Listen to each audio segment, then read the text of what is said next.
'Tis the season to shine with H&M. Discover the holiday collection and find fashionable pieces for your wardrobe or for under the tree. Get inspired and dazzle with this year's glam. From tuxedo styles, bow detailed pieces, impressive prints, and more. From unforgettable looks to unforgettable gifts. With fashion finds to home decor, find it all at H&M. Treat your loved ones and yourself this season. Shop in-store or at hm.com. Welcome to the Human Capital Innovations Podcast, your go-to source for personal, professional, and organizational growth and development.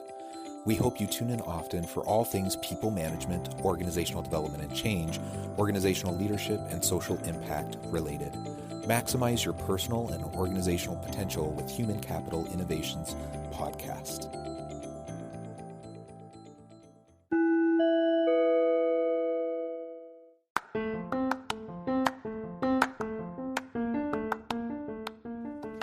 Welcome to the Human Capital Innovations Podcast. In this HCI podcast episode, I share my recent guest appearance on the Hacking HR podcast, where we discuss leadership and the future of work.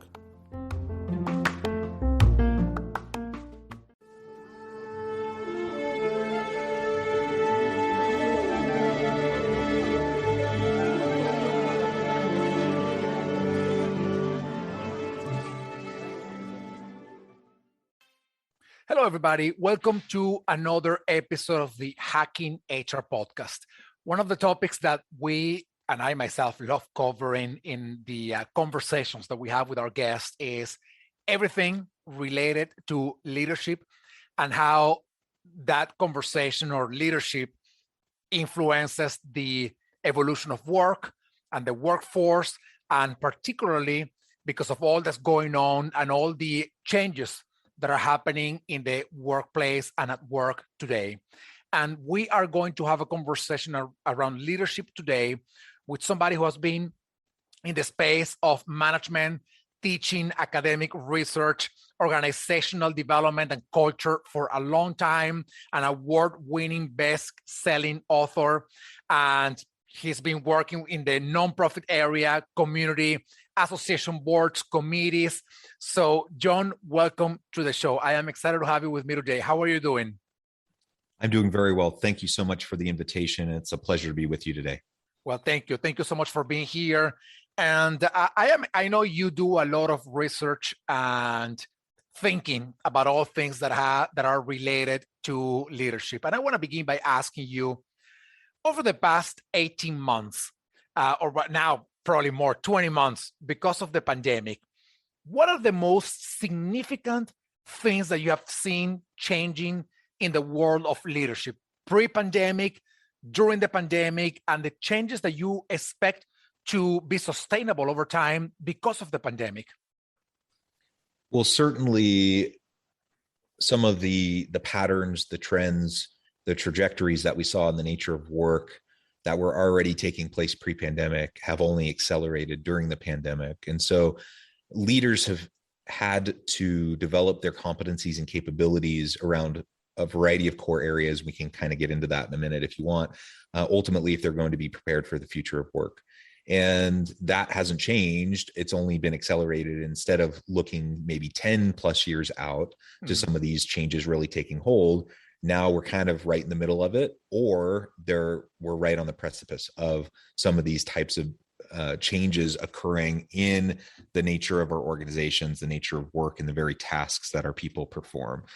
So really, we need leaders to be even more competent in terms of interdisciplinarity and multidisciplinarity. We need leaders that are more competent and capable in dealing with technology as it connects with their people, to be able to lead effectively distributed workforce, with teams not geographically bound, but all over the world. We've seen that, of course, accelerate substantially over the course of the pandemic. One of the things that I have seen, though, in particular over these past 18 plus months, is really the need for more empathy, more genuine caring, and a servant leadership mentality as it comes back to how we lead our people. This has been a challenging time for everybody. Yeah. And the organizations that have done very well, that have been able to continue to leverage the capacities of their people, have been those that have been more supportive of their people, those that have been able to show empathy and compassion and provide their people with the flexibility needed, as well as the support and the resources needed to be successful. That's always been the case. Empathy's always been important, but it's even more important now than it's ever been. And it will continue to play an increasing level of importance moving into the future. Yeah, absolutely. John, one thing that, we always ask ourselves, what are the new things that we need to be relevant, to continue to, move our organizations and our workforce forward? And one question that is not asked enough is, what are the things that we should stop doing that have prevented us from actually delivering a great experience at work and creating great opportunities for our workforce? So let me ask you, if there were one or two things that you would think we should stop doing altogether in the world of leadership in order for us to be able to move forward, what would those one or two things be? Yeah, great question. I suppose there's probably a lot of different things that we could think about. But one that I think is particularly relevant right now is that we just need to stop with the micromanaging, the power control issues, and this notion that people need to put face time in at the office. If nothing has been clear over the past 18 months, it's that we can be very productive from home. We can work virtually, or in some sort of a hybrid arrangement, and we don't need a boss checking in on us constantly. We don't need them breathing down our neck, and we don't need them constantly trying to see what we're doing in order for us to be productive. And in fact, the opposite is true. When we can be given responsibilities, empowered to do that work, given the resources to do it well, and the autonomy to decide how we're going to go about doing it, when we're going to do it, et cetera, productivity goes up. We've seen huge productivity gains over the past 18 plus months for most segments of workers. And that, I believe, has come because more and more organizations and leaders have been forced to provide that autonomy due to the pandemic and due to people working virtually or in a hybrid arrangement. The question remains, though, once the pandemic is under control, people get vaccinated, more and more people go back to the workplace, will leaders revert back to old patterns, old habits, or will they continue to allow people the flexibility needed, the autonomy to decide how they're going to go about doing their work, focus more on outcomes rather than the process and what people are doing to get to those final outcomes? I think that's going to be essential as we move forward. Yeah, absolutely. And that's a big question that I hope we can respond with, with all the certainty in the world, which is, we hope that we don't go back to the old ways of doing things, and that, we continue to embrace the ideas, the lessons learned, and the practices that we have embraced over the past 20 months to continue to do the right thing for our workplaces and our workforce. HR is sitting at a very interesting intersection, because on the one hand, they are dealing with all approach to leadership and management, and there are leaders and there are managers who want to go back to the way things were before. But on the other hand, HR, and I'm hoping that they are seeing some of the possibilities of new ways of working, new ways of leading, and new ways of managing. So let me ask you, for those that are at that intersection between the competing values of the old ways of doing things and the new ways of doing things, what's your message to them? How can they how can they push for the new things, also giving a little bit of understanding to the reasons why some people don't want to let go the way they were doing things before?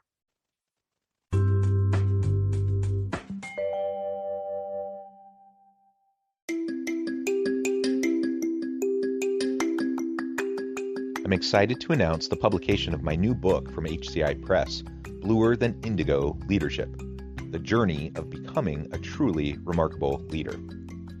Early in my adult life, I learned about an Asian proverb that translates as bluer than indigo. If you think about the color indigo, it is a brilliant, deep, and vibrant blue, what some would call the bluest of blues. To have something that is bluer than indigo is rare and truly remarkable. Contrary to popular myth, there is no one-size-fits-all or cookie-cutter approach to effective leadership. There's no silver bullet, no secret sauce, no go-to model that will solve all of our problems. The truth is, great leaders have all had their unique strengths and flaws, and have all had to discover and then pave their own distinctive path in their life's journey to fulfill their leadership potential. Bluer than indigo leadership will help you discover your own path and explore those ordinary, everyday actions that will help you respond to an uncertain future and produce extraordinary results for individuals, teams, and organizations.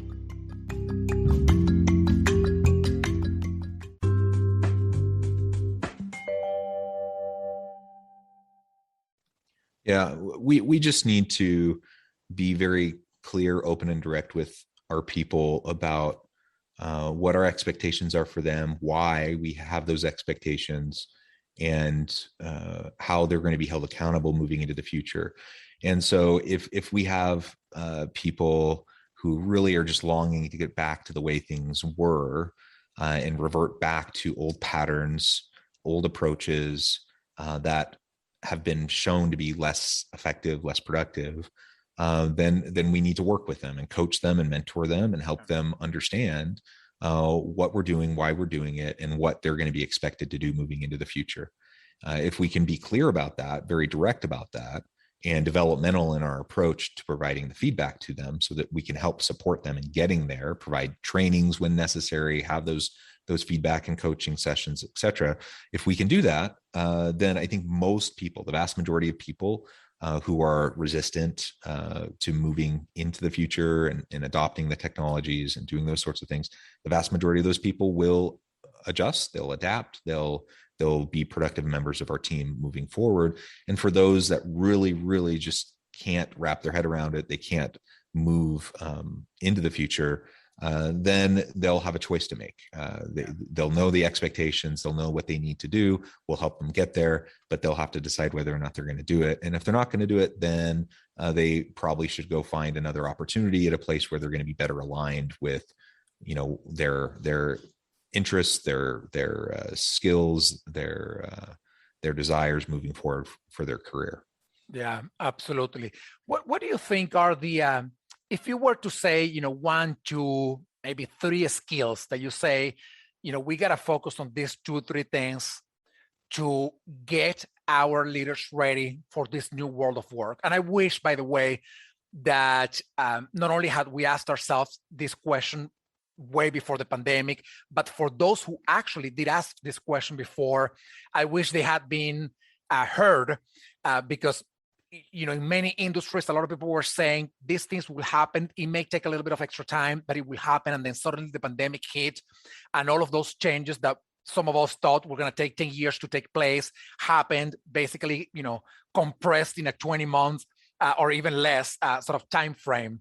So anyway, going back to the question of what do you think are going to be the 1, 2, 3 skills that the leaders of the future will need to embrace, whether learn, relearn, in order to be effective in the new reality of work? Yeah, I mean, we really need to adopt more of a growth and abundance mindset as we approach our teams. And part of that is just dealing with uncertainty. Certainly the world is complex, messy, and uncertain. And it's been that way before, but we see that even more clearly now, and moving into the new world of work where disruptive technologies are going to continue to interrupt the way we do things. It's going to displace some workers. It's going to replace some jobs, create new jobs. Entire careers are going to shift in what they do and what their focus is. In order to deal with all of that, then we need, as leaders, to first and foremost be able to model for our teams that growth and abundance mindset and lean into the uncertainty, the complexities, and the messiness. So that would be, I think, number one. From there, of course, we need to up our skills related to technology and our abilities to work with those disruptive technologies that are at play within our particular industries, within our particular profession. And if we can't stay up to speed with that, we're going to become obsolete very quickly. And so we as leaders need to, of course, up our skills. We need to help our people up their skills as well to make sure that they can stay competitive, that they can stay relevant in the future of work. And I mentioned it earlier, but I think also this idea of interdisciplinarity, transdisciplinarity, we need to break down silos. We need, in this uncertain future, we need to be able to better bridge the gap between disparate functional areas of the organization, different knowledge areas, and ultimately, if we want to innovate and stay competitive in a hyper-competitive global marketplace, we need to be able to talk the language of the complexity. And we can only do that as we can pull together different areas, different disciplines, different functional components of the business to drive success for our teams. Yeah, absolutely. To out of all the things that you said, which I fully align with, there are a couple of them that I think are very powerful. One of them is helping people manage chaos and thrive in chaos and disruption and transformation and whatnot. And I like using the word chaos because the world is a messy place and it will only become more messy and more chaotic as different things happen, climate change, political transitions, and economic instability. And I'm hoping that our leaders understand that change is the name of the game, and very often change in a pretty chaotic sort of way. And the second thing is this idea of connecting dots that sometimes are seemingly disconnected, but then to be able to connect them in a way that makes sense for the business is just so powerful. And one thing that I always sort of bring up to HR is you gotta be able, if you want to be a leader and you want to be effective as a leader, you gotta be able to do this well. You have to step out of the cocoon of HR stuff, and you gotta get yourself into worlds that are, previously unknown to HR, the world of technology, marketing, sales, branding, you just name it, right? And get yourself into that world and connect the dots between HR and those worlds. And then you're gonna be able to be way more effective. So John, let me ask you this last question as we get ready to wrap up our conversation. This new world of work is very complex for leaders, and there's a lot of stuff being demanded from them, a lot of changes going on. If there was one thing that you would tell HR and business leaders in general, if there was one thing that they could be focusing on in the short term to prepare themselves for not only what's going on right now, but for the accelerated changes that we will see down the road, what would that thing be? What would that one area be that can help them, get ready today, but focusing on that one thing? Yeah, I would say, again, it comes back to growth and abundance mindset. I would say focus on your own development. There's never been a more important time for you to focus on your own reskilling and upskilling and your own personal development as a leader, as it relates to these various competencies we've been discussing, and also focus on the development of your team, of your people. Do an inventory of skills and competencies and help your people identify where some of those gaps might currently exist and help them establish a plan for their reskilling and upskilling efforts over the next year.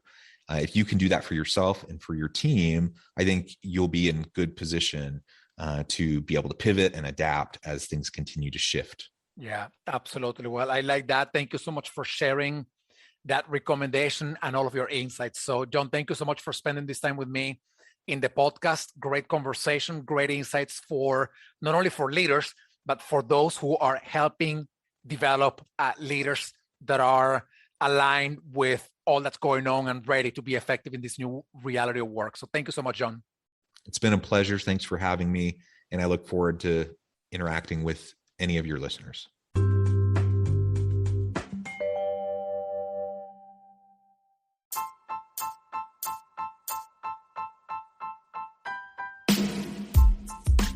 alchemy of truly remarkable leadership. Ordinary, everyday actions that produce extraordinary results. Consider how the nature of work has shifted over the past 50 years. With increased globalization, rapid technological advancement, and the shift in economic composition, the average job of today looks very different than the average job of 50 years ago. What will the jobs and organizations of tomorrow look like? Moreover, what does this all mean for organizational leaders? What are the core competencies and capabilities of organizations and their leadership that are prepared for continued disruption and geopolitical and socioeconomic shifts? Regardless of what the future holds, increasingly, leaders need to be socially minded, data-driven, decisive, champions of talent, and disruptors of the traditional notions of leadership, teams, organizations, and work. The alchemy of truly remarkable leadership will help you to explore your own leadership competencies and capabilities and consider ways to apply and implement them into your workplace and personal life.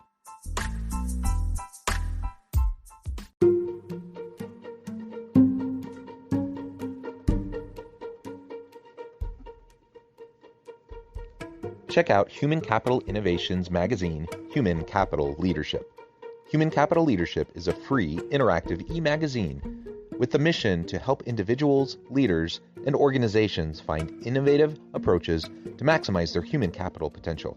We publish issues quarterly in August, November, February, and May. Take a look at the latest issue and let us know what you think.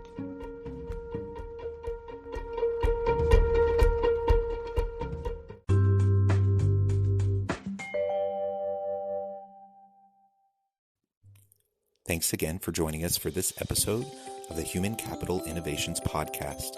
I hope you stay healthy and safe and that you have a great week.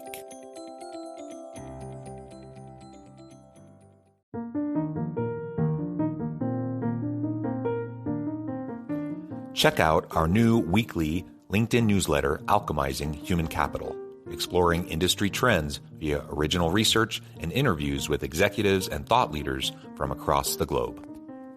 We look forward to having you join us.